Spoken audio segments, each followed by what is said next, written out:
to be my job. And I don't think that's necessarily the case. Sometimes it is, but not necessarily. But it's the being of connecting to your life purpose, that essence that you bring out, that you bring to whatever job you are having, that can make it such a powerful combination and experience. So whether they're aligned, practically speaking, they work very well together.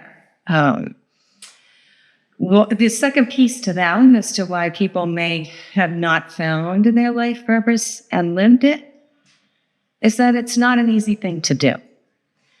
And so often people will say, I really want to find my life purpose. And when I dig in to see what they really mean by that, because I interview all of my clients to make sure that they're ready to do the work. And oftentimes that when I dig into somebody like that, they'll say, well, I just want somebody to tell me what to do. I want to take a test, and then I want to be able to go do it. All the work that's just a little messy, I don't have time for that.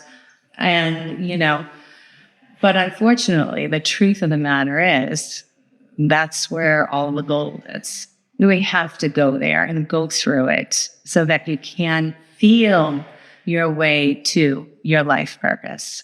It's not a doing, it's a feeling thing. And what you're feeling for is that essence of your soul, your inner core, your higher self, however you want to think of that. But that's the piece of you that came in, that you knew when you were a little baby was the truth of who you are. And that for some reason, that was programmed out of us. And they say, for the first 7 years, we are developed into becoming someone pretty much the opposite of who we really are. And so when people come to this pain point and they want to discover what's more, we need to go back there and discover who we really were when we came in and address each of those things, each of those places where we took a vow that said, I will not be who I really am. Instead, I will fit in, I will be quiet, I will play small in order to stay with the family, the society, the tribe. And so we need to visit those places and move through them. But when you do, what's on the other side is freedom, joy, full expression, power, and hopefully and ultimately the ability to serve humanity in a much deeper, more powerful way and meaningful way.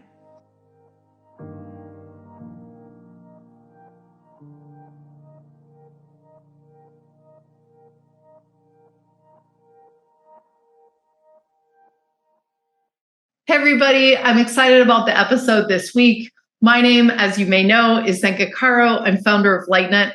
My passion and purpose is removing impossible from our minds. This week, we're here with Lauren L'Amour. We met her while we were at the Holo Movement conference in Spain, and we realized this is exactly the story that is so powerful. Lauren L'Amour was working 70 or 80 hours a week. She was making great money in real estate, but she just wasn't happy. She wasn't fulfilled. She wasn't living her life on purpose. And so she changed course, and guess what her purpose is? Her purpose is helping other people find and live their purpose. She has a project that she calls Life Visionary Success Coaching. She's been doing this for over 20 years as a coach, as an entrepreneur, as a counselor, helping people work through those questions, those things, those methods, those books, those processes that get people back to their true essence. And from this vantage point, so many things unfold. Like I said, we're excited to have her joining us in our small group of 8 to 12 teams that are going to be starting in October. She is helping us design and implement, and she will be guiding a team of her own. So check out her wisdom as we all look, what is this? How does this work? How do we get there? And how do we get there together? So I know what choice now I need to make in that alignment. And often they will find, and we talk about this ahead of time, because especially for women, who's primarily what I work with, it's difficult sometimes to set those boundaries, saying yes to yourself or perhaps no to a loved one. But when we start to understand that it's how important it is to live in that alignment, and that how, in fact, when you do, you are in service of not only yourself, but everyone in your immediate wake and beyond. So they begin that practice. And on the other side of that, I love to get the calls when they've set a boundary and met their goal, and how elated they can become. And it's just, it's just another step in the process, but that's a big one. So when I discovered my purpose and passion was in service to humanity, I would say, is a sort of broad brush answer to that question. And that showed up early on in life and has sort of shown itself throughout. There's definitely been a thread there in my life. It's looked different ways at different times, but when I look back, that's definitely one of them. I don't know in terms of that one moment in time when I discovered this is definitely my life's purpose. It was more of a progression, I would say, and an unraveling as I went throughout my life. When I look back early on, it really was from a place of an adult in search of. And so I was able to see those threads and those, aha moments. It really has been a process for me of unveiling and practicing and feeling my way through. And it will continue, I think, that way till the rest of my life. Currently, professionally, I am a spiritual life coach, and that's my business. And so that's a lot of the work that we do is help people find their purpose and live it. And again, it is a practice, and there's a process that you can go through in order to discover it. But then once you do, or you get an inkling, then it's about bringing it into the world and practicing. What are those things that make you come alive, feel fulfilled, feel connected to humanity? And usually your life purpose has something to do with serving humanity, but that looks differently for everyone. So that's part of the exploration of the process. I do volunteer work as well in service of humanity, and I've done that my entire life. And I look back, even starting as early as 6th grade, helping the Cambodian children that were becoming orphaned from the war. So that was sort of a, looking back kind of realization. But I have been working ever since, primarily along the area of environmental disaster. It just seems like that has been the thread. So helping first responders, supporting them in their work, and the people that are getting displaced during the environmental crisis, and so on and so forth. Currently, I'm now working with the World Upshift organization, and we're working to upshift all the other tremendous work that's happening in the world. So when a person comes to me and they want to work and do some spiritual life coaching to find their life purpose, and often that is what they'll say. It's usually from a place of, I know there's more to life. I'm doing okay in my business or my career. My family's fine, but I know that there's more. I just don't feel fulfilled. And I feel that I could be doing more in service of humanity, are often the people that find me. I believe we attract the people that we're meant to work with. And so those are often the people that find their way to my door, so to speak. And so that's a big part of the work that we do, is start to explore, well, who are you truly at your core? And what does that look like? Those are often questions that they haven't explored yet, or if someone hasn't even asked them those questions, It's often, well, I became a doctor because my mother wanted me to be a doctor, or an architect. That was the last gentleman that I was talking to, and he actually wanted to be a doctor, but his mother said, no, be an architect. And so there was not a lot of thought that went into it, except, okay, these are the steps, until they get to that place where they feel, it's a pain of sorts. I know there's more. I know I can be more. I can serve more. I can feel more alive. And so that's where we go to work. Well, I always joke, I bring 5 toolboxes, into the room with me, and then it's highly customized depending on who the person is and what they need at the moment. We always start with, who are you at your core? And again, there are probably 10 different assessments that we can use, or conversations that we can use to sort of dig into that. I'm always listening, in terms of what are the threads and trying to highlight that for them. And so it's a process of unfolding, but that's usually the first step. And then we set some goals around, let's dream big. What gets you excited? What feels really exciting to you? And then we go there. And then the next is we start to combine the two.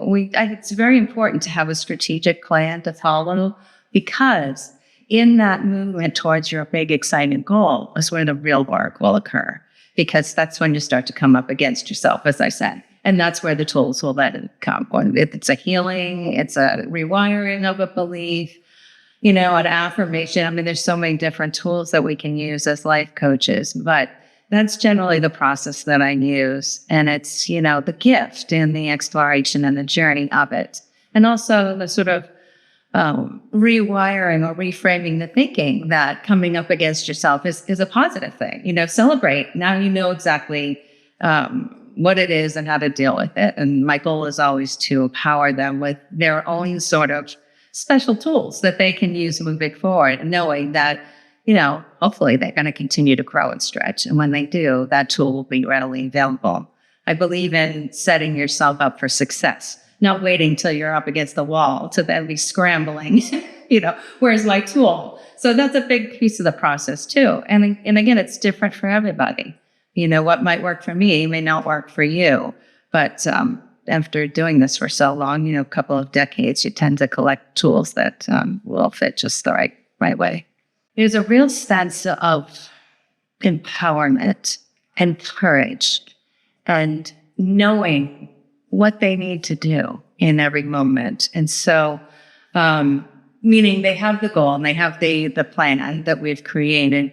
And as they move through it and they come up against those places that really would have maybe set them back a couple of months or even a year, then it's a couple of moments. I see what it is. No, thank you. I'm making a different choice now, aligned with my soul. It's the language that we use in my work, but aligned with my life purpose. And so I know what choice now I need to make in that alignment. And often they will find, and we talk about this ahead of time, because especially for women, who's primarily what I work with, it's difficult sometimes to set those boundaries, saying yes to yourself or perhaps no to a loved one. But when we start to understand that it's how important it is to live in that alignment, and that how, in fact, when you do, you are in service of not only yourself, but everyone in your immediate wake and beyond. So they begin that practice. And on the other side of that, I love to get the calls when they've set a boundary and met their goal, and how elated they can become. And it's just, it's just another step in the process, but that's a big one.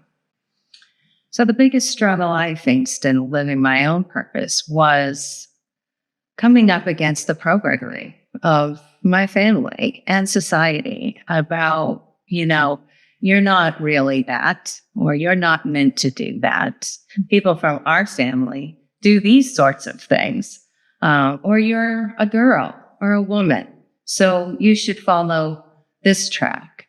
Primarily in my spirituality, it was a big place where that would show up. My parents, thankfully, were encouraging as a girl to sort of do the non-traditional roles. But even still, society will come up again and again. And, I think the younger generation now, thankfully, are being spoken to with these terms about finding your life purpose is important. But that wasn't the case when I was growing up. Definitely was not in the zeitgeist, as they like to say, And so that's a big part of the programming, and, a part of the resistance and hesitation and difficulty. And that's also where it becomes most painful. When you've come to a certain point where you've tried it their way and you've lived your life out to a certain extent, and you get to a point where I am something else, maybe altogether different, or even just more than they've allowed me to be, than they've let me feel safe enough to become.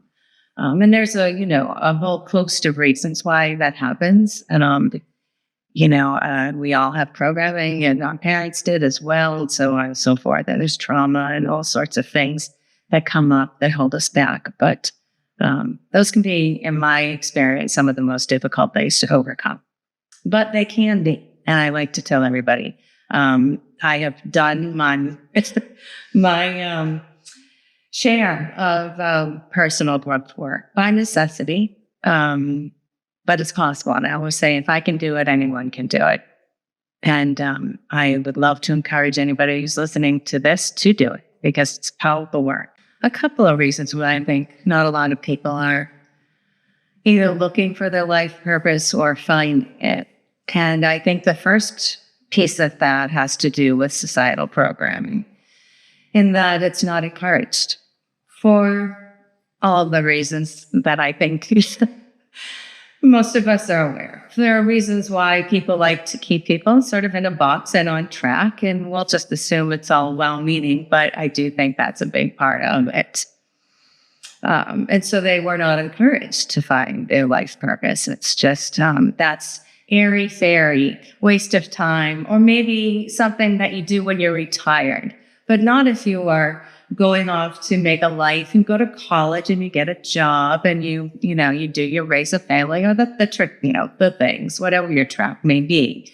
But make sure it's practical, I think, is primarily the message that gets passed on, at least in the States, from very early on, kindergarten onward. And so it's a track forward in that regard. And not to say that that's a bad message, but to align it with yourself, your life purpose, can be a very powerful dual track.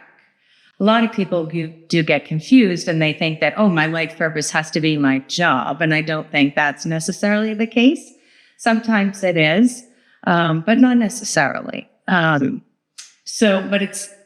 it's the being of connecting to your life purpose, that essence that you bring out, that you bring to whatever job you are having, that can make it such a powerful combination and experience. So whether they're aligned, practically speaking, they work very well together. The second piece to that, as to why people may have not found their life purpose and lived it, is that it's not an easy thing to do. And so often people will say, I really want to find my life purpose. And when I dig in to see what they really mean by that, because I interview all of my clients to make sure that they're ready to do the work. And oftentimes that when I dig into somebody like that, they'll say, well, I just want somebody to tell me what to do.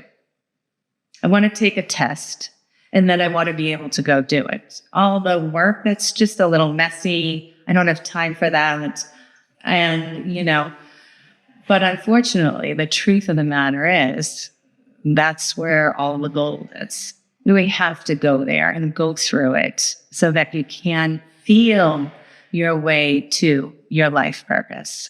It's not a doing, it's a feeling thing. And what you're feeling for is that essence of your soul, your inner core, your higher self, however you want to think of that. But that's the piece of you that came in, that you knew when you were a little baby was the truth of who you are. And then for some reason, that was programmed out of us. And they say, for the first 7 years, we are developed into becoming someone pretty much the opposite of who we really are. And so when people come to this pain point and they want to discover what's more, we need to go back there and discover who we really were when we came in, and address each of those things, each of those places where we took a vow that said, I will not be who I really am. Instead, I will fit in, I will be quiet, I will play small in order to stay with the family, the society, the tribe. And so we need to visit those places and move through them. But when you do, what's on the other side is freedom, joy, full expression, power, and hopefully and ultimately the ability to serve humanity in a much deeper, more powerful way and meaningful way. Find somebody. So if you're in that stuck place and you feel like I need to figure out what my life purpose is, there are a lot of great books out there that you can read to kind of get you started. Perhaps finding a teacher, that really inspires you. And there are a lot of them out there. So, try a bunch of different ones to see who really resonates with you. I find that that's really important.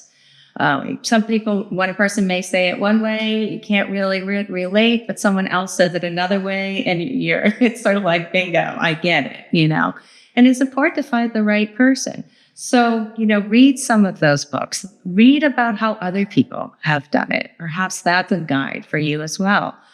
It certainly was inspiring for me to read different biographies about people that I really admired and aspired to be like.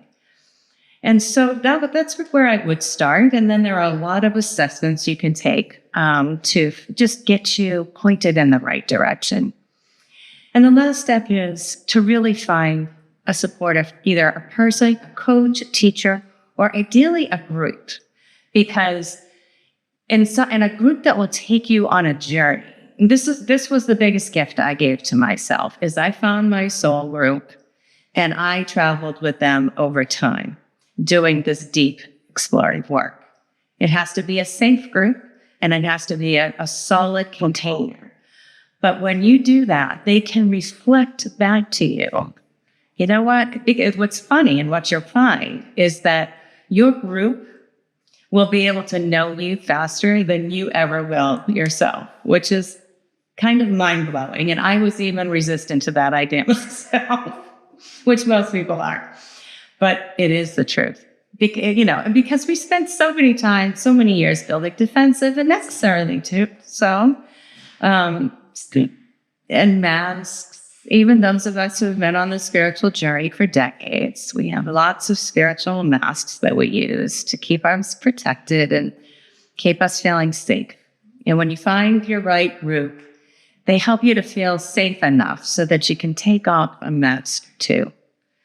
Let that vulnerability show through so that you can get to that core. That's the raw part of it, is getting to those things that you've had in place maybe since you were 5 years old that are so comfortable and well-worn that you don't even realize that it's a wall to your heart or to your true essence.